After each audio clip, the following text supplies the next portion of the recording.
Okay, old radio studio. No sign of anyone yet. That call sounded strange, but I've got to check it out.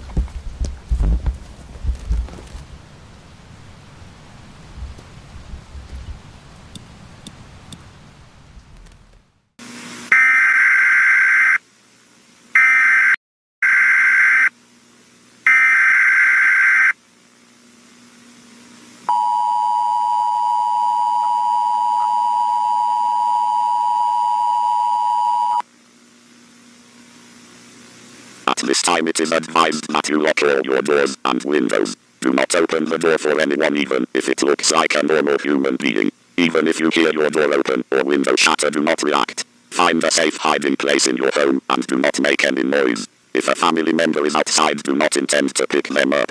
Make sure to turn off all television sets and radios once this broadcast is complete. I repeat, do not have your television on once this broadcast is finished. If you see anyone who looks like a human on your television set with impossible features, look away as quickly as possible. It is very important to hide all children from television sets with disturbing imagery. If you hear anyone in your yard or inside your house that sounds like a human, assume it isn't. If you have access to any loaded weaponry, make sure to have it on you at all times. If you see anyone who has biologically impossible features, make sure to run and hide. If you see a clone of yourself or somebody else you know, run and hide. Don't try to save your pets from any harm that may happen if an intrusion occurs, because it could cost you your life. Make sure to hide your children and be prepared for the worst.